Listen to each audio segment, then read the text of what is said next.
Maybe you've seen me laugh directly in your face for being petty, or maybe I'm not actually your therapist and you're just here to get my take on these Reddit Am I the A-hole posts. Am I the a-hole for refusing to delete an acquaintance from Facebook in solidarity after my friend had a fight? My friend recently had an argument with some guy that I also know, and she asked me to delete him from Facebook in the name of solidarity. He is not a close friend of mine, but often when he plans fun activities like kayaking, barbecues, camping, etc., he invites me and my friends, which is nice. I personally find it childish to delete someone because my friend had an argument with them. My friend told me that her other friends who deleted him after she asked them to were her real friends, and it seems that she was implying that if I don't delete him, she cannot consider me a true friend. Also, I wanted to add that they will probably make up in a while since they have these small disagreements from time to time. I really don't want to delete this guy from Facebook since I am not 12. That does seem like it's not really an appropriate ask from your friend. Might depend on what the fight was about, but it does remind you of when people might want to turn all their mutual friends against someone that they've had conflict with. Very black or white, like you either cut this person out because I am going to, or because I might, because I'm frustrated with them, or you're not actually my friend. Unless it was something absolutely egregious that like we're not aware of. This is sadly really childish, but let's see what the comments think. Not the a-hole. You can stay friends or not with whoever you want. That's your call. And the friend of yours can decide to judge you for it or not. That's their call. That said, my friend told me that her other friends who had deleted him after she asked them to do so were her real friends, and it seems that she is implying that if I don't delete him, she cannot consider me a true friend, quote. That's some manipulative right there. Both appealing to group mentality, others are doing this, and the obvious statement that if you don't do the same, then you have failed / are wrong / are less of a friend. They're absolutely the a-hole for this approach, but at least she's shown you her true colors. Yeah, that's true. And it's often a red flag when a friend is pressuring you to end your friendship with someone else because of something that they have going on. I think the healthy thing to do is to let people make their own choices. If you have conflict with someone, you can share that with mutual friends if they have come and asked you for your perspective on it, and if they're asking for your experience. It's just about always better to sit back and to let them find out who this person is for themselves. People will usually show their true colors eventually. All you need to do is sit back and let it happen. Info: how old are you all, and what was the disagreement about? Me and my friends are in our early 30s. The guy is in his 50s. I don't quite understand their argument, and I only know her side of the story. But from what she told me, he got mad that she was asking on her Facebook page for food donations for homeless animals. They both help homeless animals and are part of a group which collects money from people, which is later spent to buy food for the animals. He told her that she is already receiving the donation from their Facebook, so she shouldn't ask for it separately on her profile. I'll tell you, for that to have blown up into this much of an argument, humans are just so funny. We are so prone to overreacting and blowing things out of proportion and reacting on impulse and emotion. I can't believe that that was the conflict. And your friend needs to grow up and realize she doesn't get to decide who stays friends on Facebook. And the arguments and drama involved with animal rescue / aid is a very real thing. Wow, I've never heard of this before. I've seen countless examples of people's lives getting turned upside down because a different home rescue didn't like them or found them to be a threat to their own rescue. That's so fascinating. It didn't occur to me for a moment that this was a part of the animal rescue culture. It kind of reminds me of the vegan community. I was vegan for like 8 years, and I remember all of the infighting in that group of people was kind of hilarious. I think sometimes when you get people together who all feel like they're trying to do something that feels morally right to them, sometimes people just start trying to like one-up each other. She is too old to demand someone remove someone from Facebook. As for the argument, people who are involved in animal rescues tend to be a lot. Okay, I have known a couple of people involved in like animal rescue things, and that has not been my experience with them, but okay. It comes from the cruelty and frustration they have to face, but it also seems that your friend is in the wrong. In any case, you are right not to get involved, not the a-hole. Yeah, especially for a conflict like this. I was thinking maybe if there was like So for it to just be this like turf war over donations, I hope that that friend will like look back on that in a year and feel really embarrassed that she wanted her friend to pick sides over that. Would I be the a-hole if I told my landlord that my roommates keep having overnight guests? I rent a room in a house share of 8 people. We share a general living area and a kitchen, but have our own rooms/restrooms. The rules are not to have overnight guests for more than one night, and not to have them without notifying the others in the house to check that it's okay. Those seem like reasonable rules in a situation like this where you have that many people sharing a house. You have to set some ground rules. 2 people in the house are consistently having their boyfriends and girlfriend over. They stay several nights a week, especially on the weekends. That always sucks when you're in some kind of a roommate situation and then somebody starts bringing a partner in. It gets messy with how utilities and rent and everything are divided. Honestly, I don't care that it's breaking the rules or about the girlfriend, but several times I have walked in/been walked into the kitchen in my PJs and had random men I don't know making food or something in my kitchen, and then I have no explanation of who they are or an introduction. I just accept it quietly and do my own thing and get the hell out of there. Oh, so that was not a typo earlier where OP said having their boyfriends over. This is maybe like a revolving door of one night stands situation, it sounds like. That's very different. Just having strangers in your home is very uncomfortable. And when you have no idea how well your roommate knows this person, whether they can really attest that this person isn't going to steal things or who knows, it's bothering me. Should I say something to the landlord or is it not worth the drama? Would I be the a-hole? I would say something because that would drive me insane. You could approach the roommate about it first. Obviously, there's not enough context here to know, like, have you tried to communicate with your roommate about how this is uncomfortable for you? Have you tried to,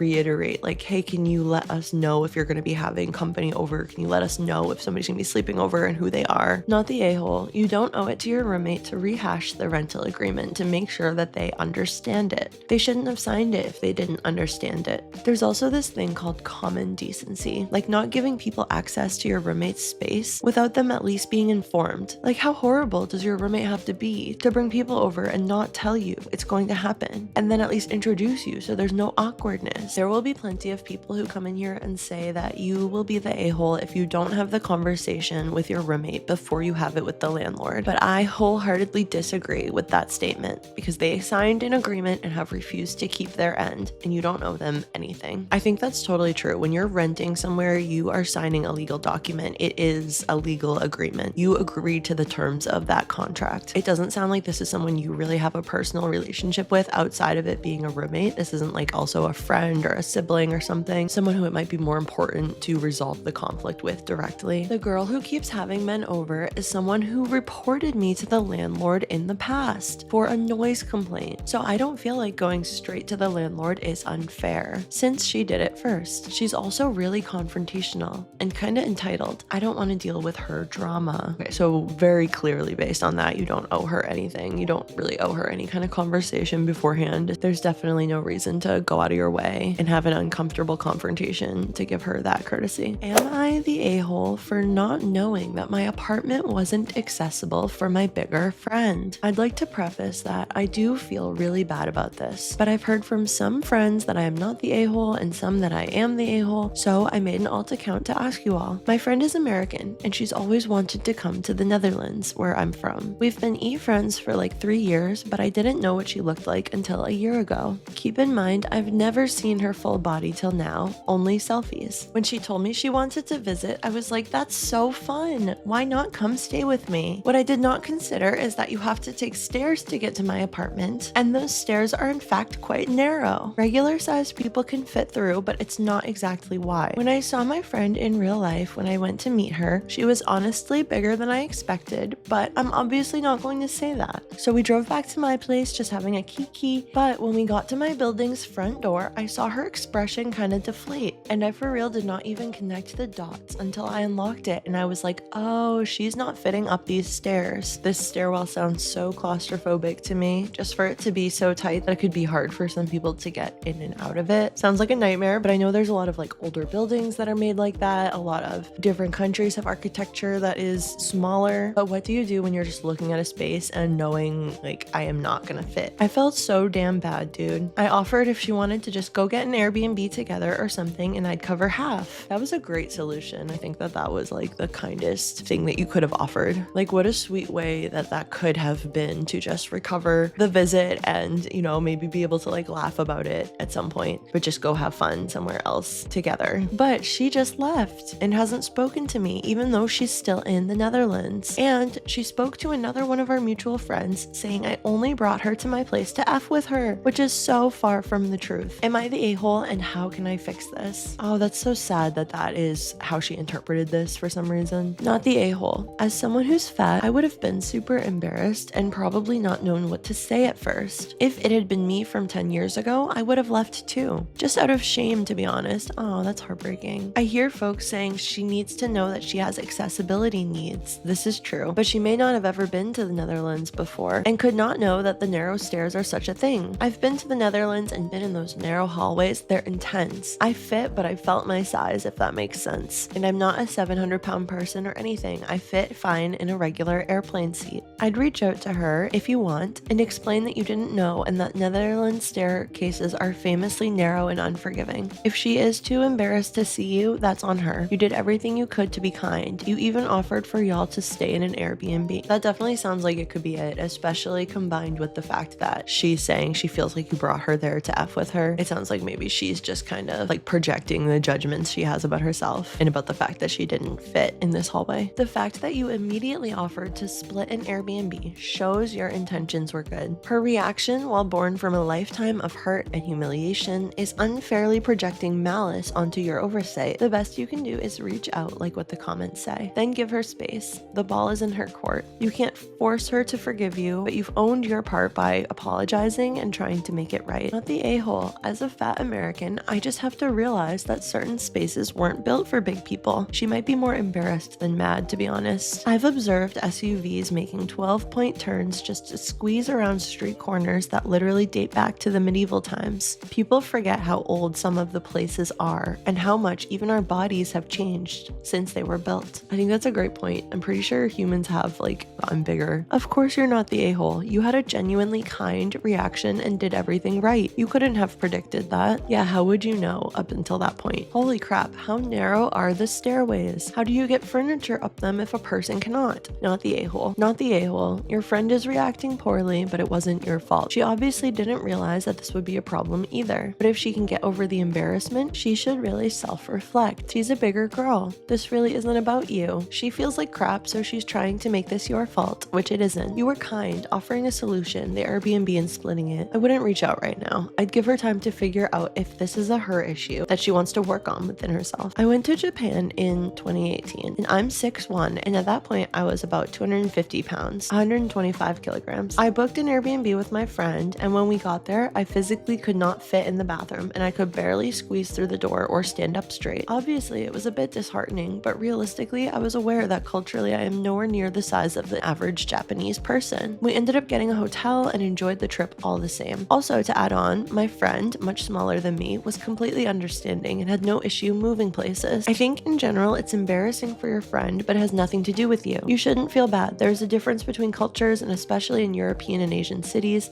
housing is much smaller than the average North American house. It's unfortunate that she feels like this, but don't blame yourself. There's obviously some stuff she needs to work through on her own, and all you can really do is support her, not the a-hole, of course. Edit. Also, I have traveled to Japan at many different weights, but realistically, I can't change my height. I just need to plan accordingly and find some spaces that will actually accommodate me. I never had a problem in Amsterdam when I went. Thank God you're all pretty tall, but there would be spaces for her to be accommodated there as well. It's not a you problem at all. Am I the a-hole for ditching my friend at the airport for doing a stupid prank? I went overseas with 3 friends. We live in the US. One of them was having her partner pick her up when we got home, and I was the ride home for the other friend because we're both about an hour from the airport. He had the bright idea to joke when we were going through immigration. When the officer asked him where we were coming from, he thought it would be really funny to tell him North Korea. We went to Seoul, South Korea. So we all get pulled back into secondary questioning because of this. but they let me and my other friend out when we showed our passports, itinerary, credit card activity, showing that we had been in Seoul the whole time. They kept the moron back for about 2 to 3 hours before letting him go. I just went straight home and refused to wait for him. It was so late he had to get a hotel by the airport and then rent a car to get home the next day. He said I should have waited for him. I said, play stupid games, win stupid prizes. You're lucky you didn't go to prison or have your passport revoked. Am I the a-hole? Oh my gosh, this is just such a immature prank, moment of poor impulse control, moment where this friend thought that he was doing something funny that immediately went like 0 to 100. I kind of feel bad for the friend, but it also was definitely his own fault. For me, the top 2 situations for not ever pulling a prank would be 1, at the airport, 2, when being held at gunpoint. In that order. You are not the a-hole. Airports don't take things lightly these days, right? You can't imply that you might be compromised in some way. The saying, "Fuck around and find out," was literally made for like OP's friend. Like, expecting OP to wait 1 or 2 hours while they deal with the consequences of their actions is a little unreasonable. Dude could have been directly behind me yelling for me to hold up, dragging his bag behind, and I still would have run to my car and locked the doors. I'd be wanting to create some distance too. Am I the a-hole for refusing to give my bridesmaid a +1 for my wedding after she left her partner, my fiance's friend, for her ex, who the friend group dislikes? Well, I feel like that kind of answers it, because your fiance probably doesn't want this person there for the sake of his friend. My fiance, 27 male, and I, 26 female, are getting married in August 2026. I chose my bridesmaids, including my friend Sarah, 27 female, in early 2024. All names changed for privacy. Love it. At the time, Sarah was dating Ben, a close friend of my fiance since their school days. Sarah had previously been with Tom for years. When I first met Sarah, that was after their breakup, she talked extensively about how bad the relationship was. No household support, disrespecting her political views, etc. Sarah and Ben got together and our friendship deepened. Despite us moving away 300 kilometers, we stayed in close contact. Sarah was thrilled to be a bridesmaid and agreed to sing at our first dance. She has a beautiful voice. At the end of 2024, Sarah and Ben broke up. Sarah initiated it. While Ben suffered, Sarah seemed to move on quickly. Then just 2 months later, Sarah told me she was seeing Tom, her ex, the one she had complained about so much. She explained that he had changed and matured. My fiance's friends were furious. They already disliked Tom from school, as he was reportedly very arrogant back then. I tried to remain open-minded and told Sarah I would like to meet Tom, but I was honest about the guy's opinions. We moved back in the spring, but our contact with Sarah lessened. Sarah asked early on if Tom could come to the wedding. We said we didn't want to decide before meeting him. This apparently caused stress for her and Tom, making them feel he had to prove himself. There are a lot of weddings where people would like to know all of the people there. They're gonna be paying like $100 plus a plate. They might want to know this person who is getting an invite. We briefly met Tom at Sarah's birthday in May. I was having a really bad day, PMS, and my cat had died shortly before. That's so sad. And so I felt introverted, so I didn't really approach him. My fiance was also unmotivated to meet him, partly due to the general mood in his friend circle, and partly because Tom's best friend, whom my fiance remembered as a total a-hole from school, was also there. I later openly told Sarah about my feelings at the party and my fiance's issues. She called it childish and was disappointed we weren't giving Tom a chance. In the summer, Sarah asked again about an invitation for Tom. Our answer remained the same. There were no further attempts from either side to arrange a meeting. Recently, after she asked again, I informed Sarah via message. We generally don't invite +1s, making exceptions only for partners we are also friends with or know well. I explained that we are paying 125 euros per guest, which is a lot for us, and only want people we know personally to be there. That's exactly what I was saying. That's so reasonable. You're not entitled to bring anybody to another person's wedding where they're paying for it and they're basically hosting. A week later, Sarah came over. She was hurt and crying. She accused me of the following. It's childish to hate Tom over things that happened in high school. As a bridesmaid, she expected not to be treated like any other guest. A wedding singer would cost several €100s. She would sing for free and wants her boyfriend to be there to watch. This bridesmaid is getting so pushy. I wonder if that's all coming from her or if Tom is like in her ear at all. I explained that the problem was more with my fiance and she should talk to him. She then countered that she expected me as her friend to put my foot down and stand up for her against my fiance. No, absolutely not. You don't need to push your fiance about this decision that he is making. I can't believe she's pushing so hard. It's so inappropriate. I replied that doing so would mean standing up for Tom, who is a stranger to me, not for her. I told her that it's not unusual to invite without a +1 and that we also needed to show some solidarity to our friend Ben, who would be uncomfortable with Tom at the party. That's totally reasonable. Like, you have another close friend who probably is like in the wedding party and who will be really uncomfortable seeing the guy that he was left for. When this guy's a stranger to them, there's no reason for them to have them here. It will probably be hard enough for him seeing Sarah there. Like, why add Tom to the mix? She ended the conversation by stating that she would not be coming to the wedding at all. This decision seemed already made before the talk. My fiance and I had before internally decided that Tom could come if he paid his own way, the 125 euros, but I didn't bring this up during the conversation because I was so hurt. I am hurt that she would end our friendship over a +1. My fiance now feels guilty and offered to apologize and talk to Sarah, but I'm not sure that I want him to. No, there's no reason for him to do that. This is unreasonable for her to expect to have this much of a say over who's invited to your wedding. Am I the a-hole for refusing my friend's partner an invitation, even though she is a bridesmaid and offered to sing for free? And should I run after her, or did she just show her real face for acting up like that? Weddings can bring out so many dynamics that were kind of simmering under the surface before. It might not be that those are her true colors. It might be that she is kind of turning into this person. So that's really sad. She's trying to control the narrative. She's trying to force everyone into accepting her new boyfriend. And it just doesn't work like that. Like, if a relationship starts in a complicated or messy way, if there's cheating or leaving a partner for someone else, unfortunately, you also have to deal with the consequences of the way that that relationship began. If a friendship ends over a +1, it probably wasn't that solid to begin with. If a friendship ends because they dumped your boyfriend's friend, then it wasn't that solid to begin with. You refuse to meet Tom and then refuse to invite him because you don't know him. Meet him for a coffee, then decide. You're all too immature to be getting married anyway. That kind of comes back to what happens when we make up excuses for why we're doing something. I don't think the problem is only that they don't know Tom very well. The problem is they don't know Tom and they don't care to because of the hurtful way that this relationship began for the fiance's friend. You never met Tom. Your fiance and his friends did not like Tom in high school a decade ago. It's like you're all still there in high school.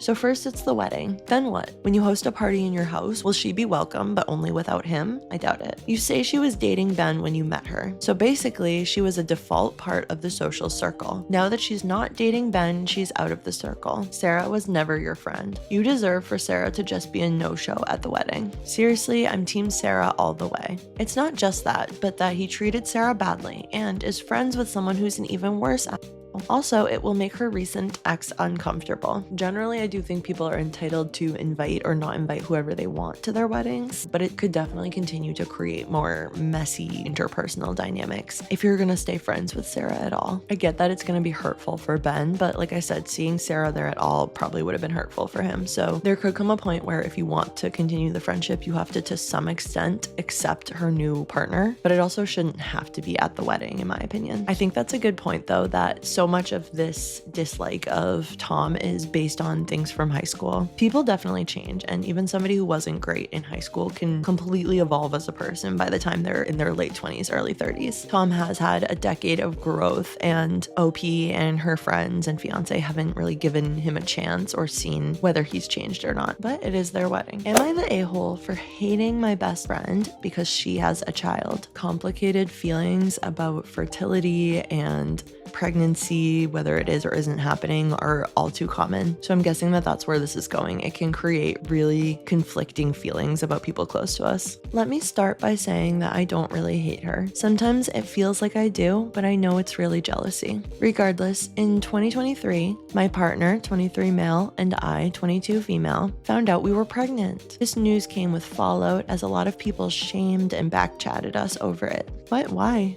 We were treated horribly by everyone who knew about the pregnancy, other than our best friends, 22 female and 24 male. My partner's best friend is coincidentally dating my best friend, which makes meetups really fun. I love the dynamic we have. However, at 3 months, I had a miscarriage. That is a heartbreaking experience that so many women have, but don't always talk about. And at 3 months, you've probably really been building up your connection with the possibility that this child represents, your relationship with this child. My whole world fell apart and my mental and physical health took a massive toll. I had to relearn how to function after completely shutting down. A month after the miscarriage, our best friends told myself and my partner that they were pregnant. I wonder if they even knew that OP was pregnant. As much as I wanted to be happy for them, it felt impossible. Why did they get what we had just lost? I ended up distancing myself from everyone in my life as my mental health reached an all-time low. I missed 6 months of my best friend's pregnancy and I will never forgive myself for that, but I would like to think that I make up for it now by how present I am. She gave birth in 2024, a month after I was supposed to. They now have a very healthy and happy child who's 2. I love this child more than life itself and would do anything for them. At the beginning of 2025, I received the news that I have PCOS and fibromyalgia, most likely made present due to the stress of my miscarriage. This also came with news that my chances of ever carrying or birthing my own child are slim to none. All I want is to be a mom and make my partner a dad. It breaks my heart every time I take a negative test or begin my period. That's what's so painful about that type of grief. Like, there are these reminders everywhere. There are other people getting pregnant or who have children, or there's your period coming every month, and that starts to be like connected to feeling devastated about this. It's a really hard thing to grieve that requires creating all of that space for those emotions, letting yourself feel really sad and upset about it, and also when you're ready, maybe unpacking some of the reasons that you so desperately wanted to have this biological child, and maybe seeing what you can extract from some of those desires. Like, if you know that you are an incredible caretaker, how else can you express that? Pregnancy and live birth is not the only way to bring children into your life, but it's really hard when you've always imagined that that would be the path for you. And seeing the happy life that our best friends have with their beautiful child hurts just as much. They are a constant reminder of what I lost and may never have again. I find myself disappearing from time to time, using any excuse I can think of to avoid talking to them or seeing them. It never lasts long as I love them all so much and want them in my life, but the pain gets too much and I feel like I'm being a really bad friend by holding this grudge against them for something that wasn't their fault. I guess I'm just wondering if any of this is valid or if I really am an asshole. If you've read all of this, then thank you. It can feel almost impossible, especially in our culture, to step out of the comparison lens. When we compare ourselves to others, we say, that person has this thing over there and that looks good. I wish I had that thing over here. And then start to create like discontent and stories and everything about the difference between you and that other person. But when we can look at things in a more collaborative, circular way, we can say, I have this life right here and this person over here has this different life. And therefore together, when we connect and we strengthen this relationship, we can have this even more expansive experience. There are pros and cons of having children and not having children. It sounds like because of grief and still processing this, OP is only seeing the parts of having a child that are really incredible, but there are parts that are really, really challenging too. And same thing for not having that kind of a family. I am and have been in therapy since the miscarriage. My friend knows how hard it can get to be around her and her child. There's no secrets between us on this matter. I just can't help but hate myself for this feeling. I was wondering if like a conversation with the best friend could be helpful here. Your friend will probably understand and want to do whatever they can to help you feel more comfortable. Not the a-hole. You're grieving, not hating. Losing a baby and then watching friends live your dream hurts deeply. Taking space isn't wrong, it's self-preservation. Your feelings are valid and you're not a bad friend for struggling. Exactly, I totally agree with that. You're grieving, not hating. These are all complicated feelings that come out of grief. I second this. You're not a bad person. I do think you need to be extra careful not to damage your relationship with your friend in all of this, as they haven't done anything wrong, but you need to grieve and work through your loss. Have you considered seeing a counselor? And OP answered that already. You can't be an a-hole for your feelings, only your actions. When I was pregnant with my first baby, we had a miscarriage at about 9 to 10 weeks, but we knew around 6 weeks it was going to happen.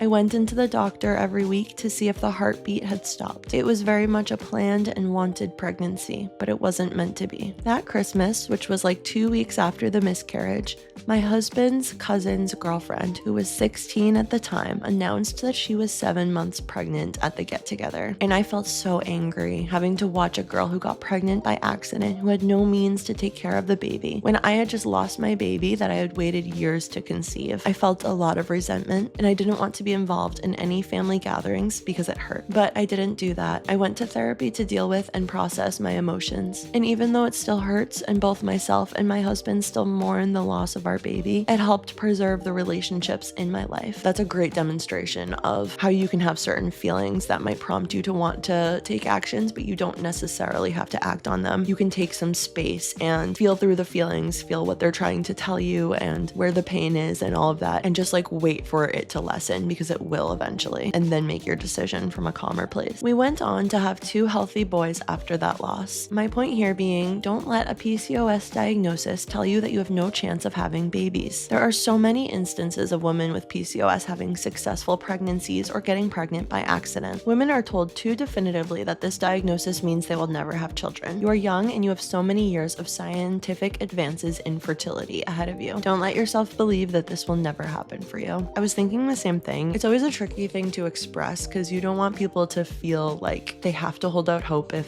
things are not working. You know, sometimes there is a place to begin to accept that and go through the grief process. But at the same time, it's like I have personally known people who got pregnant while being diagnosed with PCOS and experiencing a lot of symptoms. Not the a-hole, but honey, please go see a counselor or therapist and work through these emotions before they destroy your closest relationships. I'm sure your friend felt horrible about the timing as well. I'm so sorry for what you're going through. I don't think it's at all unusual that you would have some kind of feelings about this. We're all human. We can all be prone to envy and resentment despite our better selves, and most especially in situations such as these. If I can just very kindly give the flip side of this, when I got pregnant, I did experience some envy from friends, not necessarily miscarriage related, but there was definitely an undercurrent of various stuff like, but I've been in a relationship longer, I've been trying and you weren't yet and you're the one that got pregnant, etc. Ironically, my friends that had had a miscarriage was actually the most supportive one, though I tried not to be rubbing anything in her face, and I totally understood her stepping back at times. I understood the other friends' envy and resentment, but it also made me feel miserable sometimes. It's like I couldn't ask my close friends for support or share things with them because I knew it would be hurtful for them, so I had to be very low-key. But even then, there'd be snide comments here or there from them, no matter what I did. I felt very much like some friends just wanted to punish me for the mere fact that I was pregnant and they weren't. I felt guilty a lot and sick at heart and lonely. Yeah, it's stressful for everyone when there's some kind of tension like this. Whichever position you're in is hard in different ways. I absolutely understand your point of view, don't get me wrong. It is incredibly painful for you and hard for you to be around reminders. I don't want to come across unsympathetic because I'm really not. You have a lot of grief and that's not something to sneeze at. But also on the other side of it, it can feel really sad to be the one knowing your friend can't handle being around you and somewhat resents you for something you can't help, and that you have to constantly hold some of yourself back around it so that you don't upset or inadvertently hurt your friend. I do think it's good that you're in therapy, and again, I do understand your point of view, and there are no a-holes here. You're being honest with your friends rather than nasty, and it sounds like your friend understands. Yeah, I think that's a great point about how it can just suck on both sides, just to know that there are some feelings. You know, I'm sure that the friend doesn't want to feel that way. They don't want to feel hurt and envious and upset. It's just a really hard place to be. Am I the a-hole for asking for one more day for a vacation with a friend? Throwaway account I use for this sort of thing. I, 38, am planning to visit a friend, 25, before they move in with their significant other, 27, in April. I live several states away. We both work, so operating around our work schedules is tricky. I have a unique week coming up with only 3 work days, Tuesday, Wednesday, and Thursday in February. So my plan was to fly Sunday to Sunday, allowing Monday through Saturday for a nice long visit. I'll be flying out of a small airport, so unfortunately the round trip will cost approximately $1,100 after taxes, and of course we'll both lose pay for the days we take off work that week. Here's the problem. The days are February 15th through 22nd, and my friend wants to spend the 15th with their significant other for Valentine's Day, since they have to work on the 14th and cannot get it off. They want me to fly on the 16th instead. I asked if they could celebrate their Valentine's Day on a different day, such as the 13th, and they got angry. They said they couldn't find a nice way to explain why it made them angry, so I'm not sure why. Well, I've got to guess. If somebody's hosting you and makes a request for when you come, I feel like it's kind of rude to say, no, that doesn't work for me. Am I understanding that right, that this person's friend is going to be hosting them? The first reason for the visit is because this friend is moving in with their significant other. I wonder if OP is having feelings about that are coming into play here. After a lot of back and forth, I suggested that they ask their significant significant other's thoughts on the topic. They told me they presented it to them neutrally and emphasized the money I'll be spending. At first, their significant other suggested that the three of us hang out on the 15th, but then retracted the idea. So I've been told that I cannot come on the 15th, it will have to be the 16th,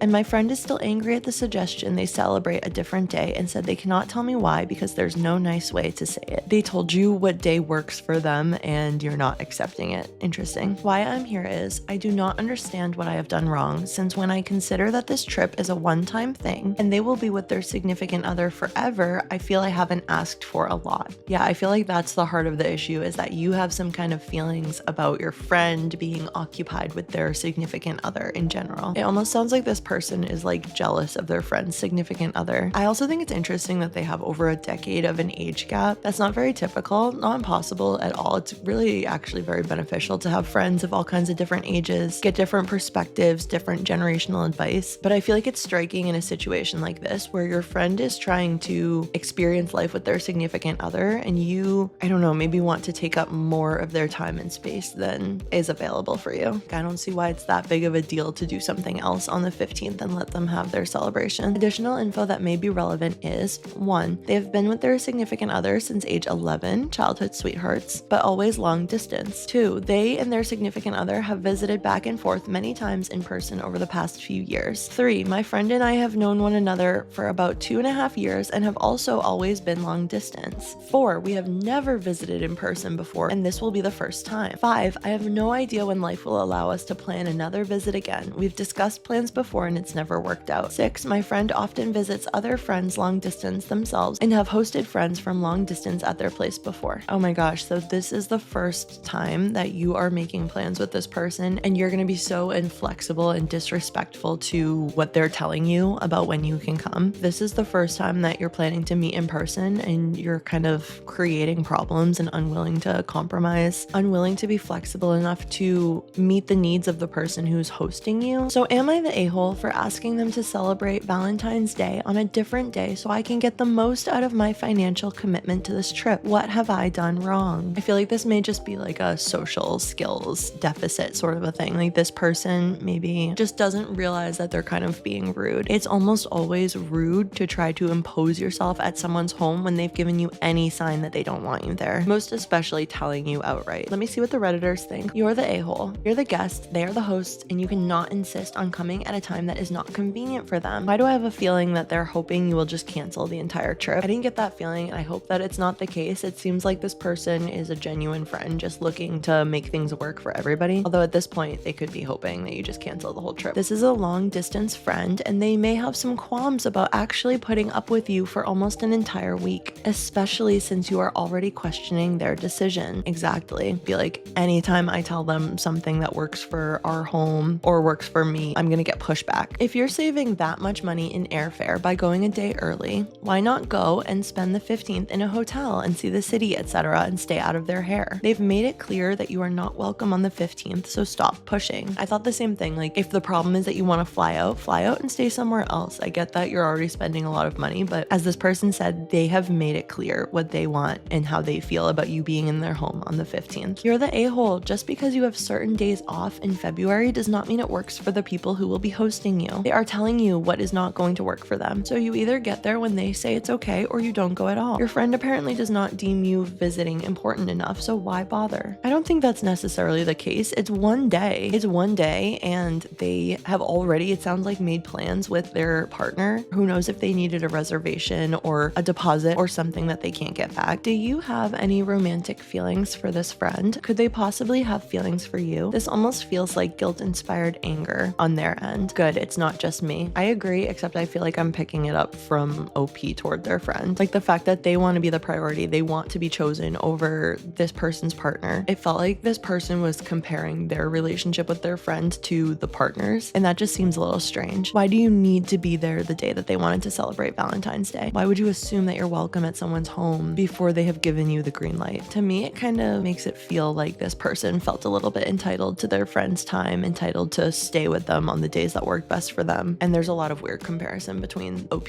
and the partner, and like who is more deserving of taking up this time with the friend. That's all I've got for you today. Thanks so much for watching. Please subscribe, and I'll see you next time.